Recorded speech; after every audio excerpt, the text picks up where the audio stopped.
Hello everyone, welcome to our YouTube channel काउट्स educate. तो आज आपके लिए हम दो टॉपिक लेकर आए हैं बच्चों, critical angle and total internal reflection. बच्चे बहुत ज्यादा कंफ्यूज होते हैं कि सर टीआईआर क्या होता है और क्रिटिकल एंगल क्या होता है, इसके न्यूमेरिकल्स कैसे सॉल्व करें। तो देखिए बच्चों, आज के बाद आपको कभी भी डाउट नहीं रह जाएगा। ध्यान समझिए क्या होती है क्रिटिकल एंगल। देखिए बच्चों, अगर हम कोई लाइट इंसिडेंट करते हैं from denser medium to rarer medium, ठीक, ध्यान दीजिए। मान लीजिए हमारे पास ये कोई मीडियम है,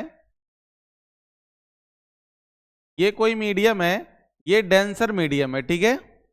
और अगर हम लाइट इंसिडेंट करें from denser to rarer, from denser to rarer, इस तरह से, और हम यहां बना रहे हैं नॉर्मल, ये नॉर्मल है।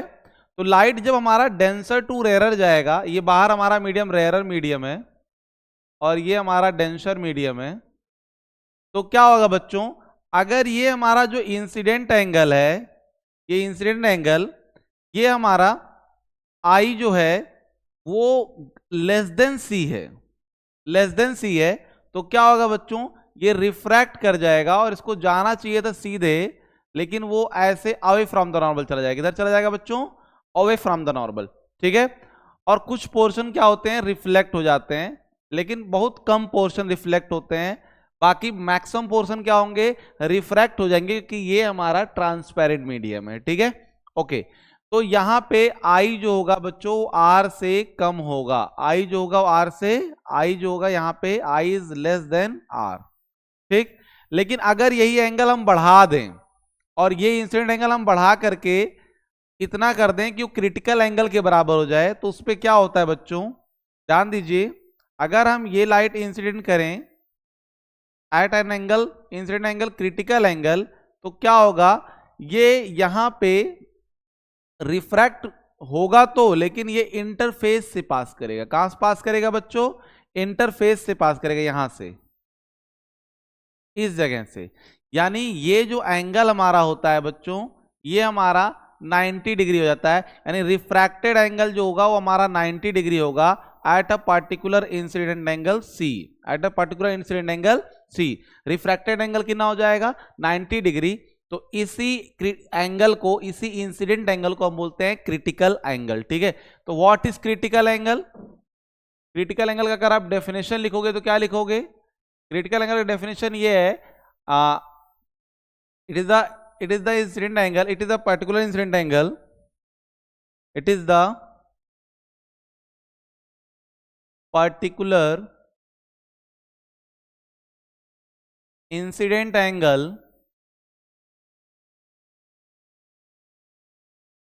at which refracted angle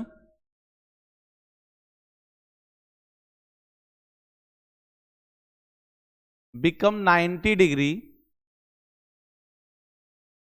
when light goes from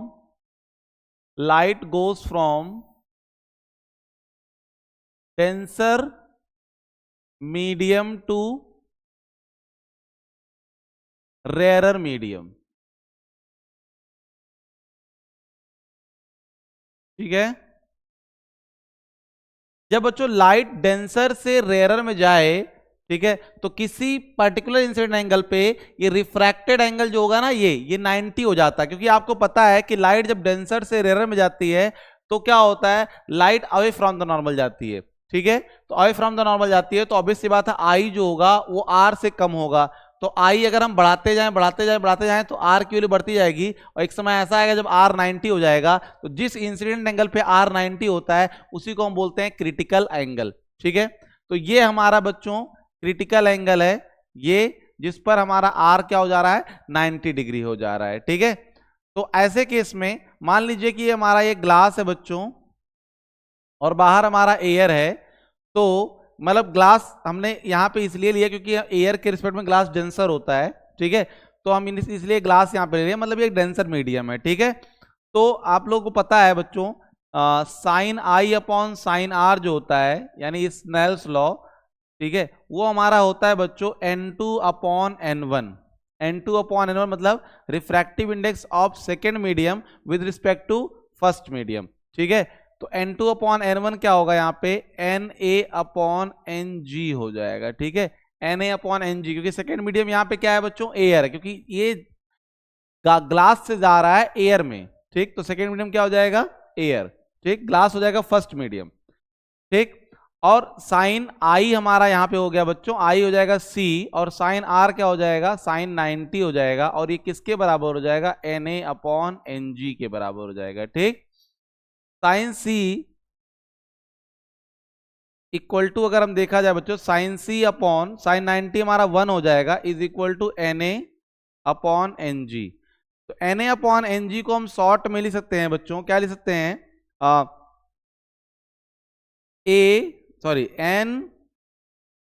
GNA, ये हमारा बच्चों रिफ्रैक्टिव इंडेक्स ऑफ एयर होगा विद रिस्पेक्ट टू ग्लास। क्यों refractive index of air with respect to glass होगा, क्योंकि Na अपॉन Ng है, ठीक है, Na अपॉन Ng मतलब होता है refractive index of air with respect to glass, लेकिन हमें एयर का रिफ्रैक्टिव इंडेक्स ग्लास के रिस्पेक्ट में नहीं दिया रहेगा, तो हम क्या करेंगे, इसको हम पलट लेते हैं। तो जो हमारा 1 अपॉन साइन C होगा बच्चों, वो हो जाएगा 1 अपॉन GNA, और 1 अपॉन GNA होता है ANG, यानी refractive index of glass with respect to air.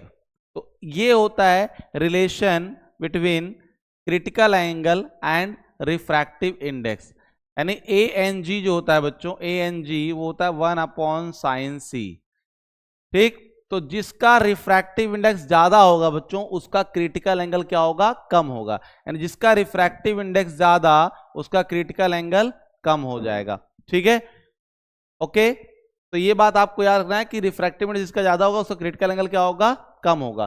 तो क्रिटिकल एंगल किस किस चीजों पे डिपेंड करता है, तो क्रिटिकल एंगल बच्चों दो चीज पे डिपेंड करता है, किन चीजों पे डिपेंड कर रहा है, दो चीजों पे, ठीक है। क्रिटिकल एंगल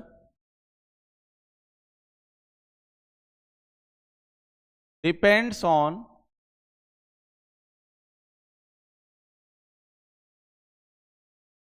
पहला बच्चों वेवलेंथ, क्रिटिकल एंगल बच्चों वेवलेंथ पे डिपेंड करता है, ठीक है।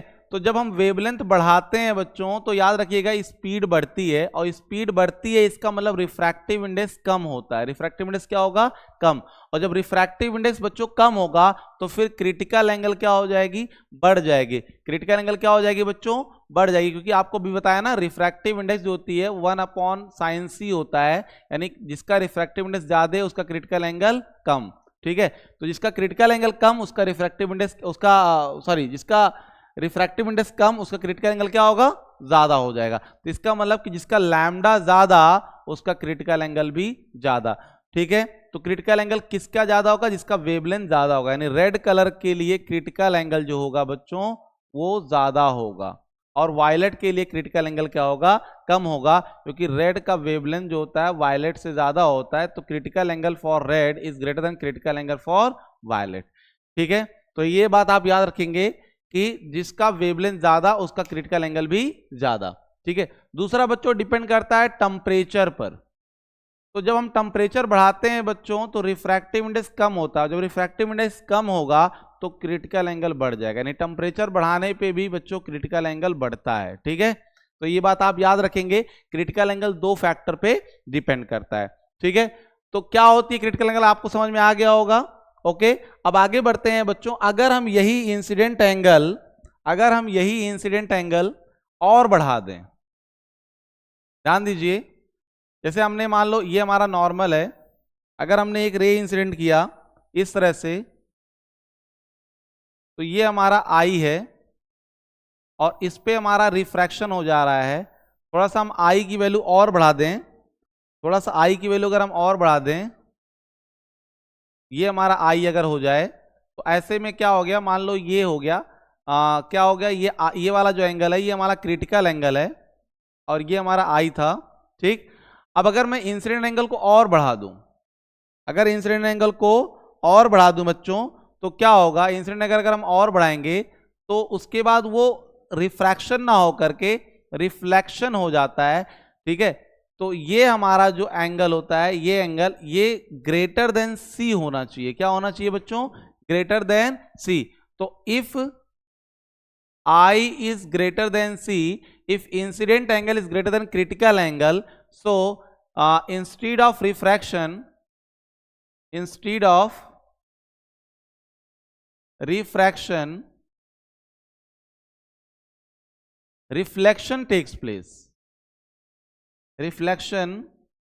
Takes place. ठीक है, अगर I की वैल्यू C से बच्चों ज्यादा है, ये हमारा नीचे वाला डेंसर मीडियम है, आपको तो ये पता ही होगा, क्योंकि ये सब फिनोमिना ये डेंसर टू रेयरर में ही हो सकता है। सिर्फ किस में हो सकता है बच्चों? डेंसर टू रेयरर में ही हो सकता है। ठीक है, ओके।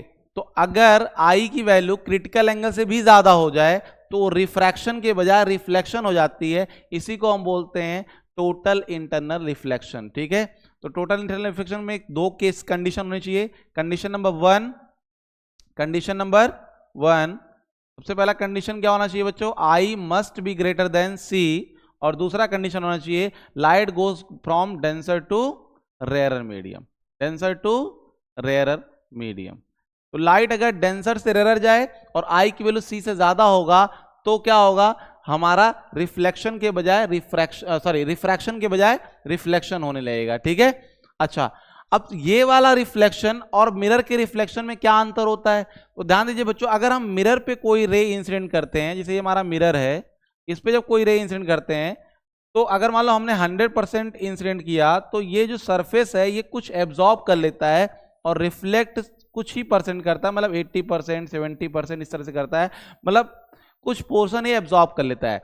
लेकिन बच्चों TIR केस में ऐसा नहीं होता है। अगर TIR हो रहा है तो TIR में अगर आप 100% इंसिडेंट करते हो तो आपको 100% रिफ्लेक्ट होके मिलता है, क्योंकि ये जिस मीडियम में था उस मीडियम से दूसरे मीडियम में गया ही नहीं, उसको टच भी नहीं किया, वापस उसी मीडियम में आ गया। ठीक है, क्योंकि एयर ने ही, बाहर वाला जो मीडियम था उसने अलाउ ही नहीं किया, तो जिस मीडियम में था उसी मीडियम में रह गया, एब्जॉर्ब बिल्कुल नहीं हुआ। ठीक है, इस वजह से, या मतलब ये कह लो कि बाहर वाला मीडियम जो है ना वो एक भी परसेंट बाहर निकलने नहीं दिया। ठीक है, अलाउ ही नहीं किया जाने के लिए, तो जितना परसेंट अंदर था उतना ही परसेंट हमारा वापस रिफ्लेक्ट हो गया। तो ये बात याद रखेंगे कि इसमें 100% रिफ्लेक्शन होती है। कितने परसेंट होती है? 100% रिफ्लेक्शन होती है। लेकिन मिरर केस में 100% रिफ्लेक्शन कभी नहीं होती है। ठीक है, तो इसके बहुत सारे फिनोमिना है बच्चों, जैसे डिजर्ट में मिराज का बनना। डिजर्ट में मिराज का क्या बनना होता है बच्चों? जैसे अगर मान लो हमारे पास यहाँ पे कोई पेड़ है, ये हमारे पास कोई ट्री है। अब ये जो ट्री है बच्चों, क्या होता है, समर सीजन में बहुत ज्यादा गर्मी होने की वजह से जो नीचे की लेयर होती है हवा की वो ज्यादा गर्म होती है और ऊपर की लेयर जो होती है उसके कंपैरिजन में थोड़ा ठंडा होता है। तो मतलब ये होता है बच्चों कि नीचे की जो डेंसिटी होती है वो थोड़ी कम होती है और ऊपर की डेंसिटी थोड़ी सी क्या हो जाती है बच्चों? ज्यादा हो जाती है। ठीक है, तो नीचे का जो रिफ्रैक्टिव इंडेक्स होता है वो थोड़ा सा कम हो जाता है, थोड़ा सा मतलब क्या हो जाता है, रिफ्रैक्टिव इंडेक्स कम हो जाता है, और ऊपर का रिफ्रैक्टिव इंडेक्स क्या होता है? ज्यादा होता है। ये बात आप याद रखेंगे कि नीचे क्या होता है बच्चों, यहाँ नीचे यहाँ पे रेयरर मीडियम होती है और जैसे जैसे ऊपर बढ़ेंगे वैसे वैसे वो डेंसर होता चला जाएगा। क्या होता चला जाएगा? डेंसर होता चला जाएगा। ठीक है, क्योंकि नीचे की लेयर ज्यादा गर्म होती है, क्योंकि जब सन से रेज आती है, ठीक, तो पहले ग्राउंड पे पड़ती है, तो ग्राउंड के आसपास की जो हीट होती है वो वहां के आसपास के एयर को ज्यादा गर्म कर देते हैं, ऊपर की हवा थोड़ी ठंडी होती है। तो हवा गर्म होने के बाद ये ऊपर उठती है, हल्की हो जाती है तो ऊपर उठती है, तो यहाँ पे रेयरर मीडियम हो जाता है नीचे, और ऊपर हमारा डेंसर मीडियम होता है। ठीक है, क्योंकि वहां पार्टिकल थोड़े ज्यादा होते हैं। ठीक, तो जब लाइट हमारी आती है बच्चों इस तरह से, यहाँ से पेड़ से मान लो निकली, तो पहले हमारा ये मान लो एंगल है, तो इससे मान लो क्या हो गया? रिफ्रैक्शन हो गया। तो रिफ्रैक्शन हुआ तो क्या हुआ? अवे फ्रॉम द नॉर्मल गया, फिर अवे फ्रॉम द नॉर्मल गया, फिर ये आई की वैल्यू थोड़ी और बढ़ जाएगी, क्योंकि देखो यहाँ पे डेंसर से रह रहा है ना, तो ये आई है, मान लो ये आर है, तो आर जो होगा वो आई से ज्यादा होगा ना, देन अगेन यही आर हमारा ये आर बन जाएगा, और आर अब इस आई से ज्यादा है, तो अगेन हो सकता हो ये रिफ्रैक्शन करे तो और ज्यादा एंगल हो जाएगी। ये वाला हमारा आर डैश मान लो, अभी आर डैश आर से भी ज्यादा होगा, क्योंकि आपको पता है ना डेंसर से रेयर जाती है रे तो अवे फ्रॉम द नॉर्मल जाती है। अब ये हमारा आर डैश है। अब अगर ये आर डैश बच्चों क्रिटिकल एंगल से ज्यादा है तो यहां पे रिफ्लेक्शन हो जाएगी। क्या हो जाएगी? रिफ्लेक्शन हो जाएगी। और रिफ्लेक्शन जब इस तरह से हो जाएगी तो हमें क्या होगा बच्चों, जो इसकी इमेज दिखेगी वो नीचे की तरफ दिखेगी, यानी ये जो हमारा पेड़ है ये उसकी उसमें यहाँ पे शैडो दिखने लग जाएगी, यानी परछाई दिखने लग जाएगी। ठीक है, तो हमें ऐसा लगेगा कि यहाँ पे पानी है आसपास में या तालाब है सामने, ठीक है, पेड़ के पास। ठीक है, ऐसा होता होगा जब आप रोड पे कभी गर्मी के सीजन में जा रहे होते हो तो देखते हो कि रोड पे पानी बह रही है, लेकिन उसके पास जब पहुंचते हो देखते हो पानी नहीं होती है, तो उसके पीछे का फिनोमिना क्या है, TIR है। ठीक है, तो इसको बोलते हैं मिराज इन डिजर्ट, मिराज इन डिजर्ट। ठीक है, तो ये उसकी इमेज नीचे बन जाती है। इसके अलावा बहुत सारे इसके और एप्लीकेशंस हैं बच्चों, जैसे अगर कोई ग्लास जो होती है वो क्रैक हो जाती है, तो क्रैक होने से उस पर जब लाइट पड़ती है तो चमकती है। क्यों चमकती है? क्योंकि जब वो क्रैक हो जाती है तो उसके अंदर हवा भर जाता है, एयर। ठीक है, और बाहर हमारा ग्लास है, तो जब लाइट डेंसर टू रेयर जाती है, यानी ग्लास से एयर में जाती है, तो अगर वो आई की वैल्यू क्रिटिकल एंगल ज्यादा है तो वहां पे TIR हो जाता है, रिफ्लेक्ट कर जाता है और वो चमकता है। ठीक है, ऐसे डायमंड भी हमारा चमकता है बच्चों।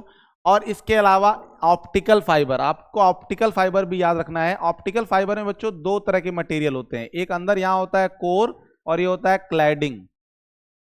ठीक है, तो कोर की रिफ्रैक्टिव इंडेक्स बच्चों ज्यादा होती है और क्लैडिंग की क्या होती है, कम होती है।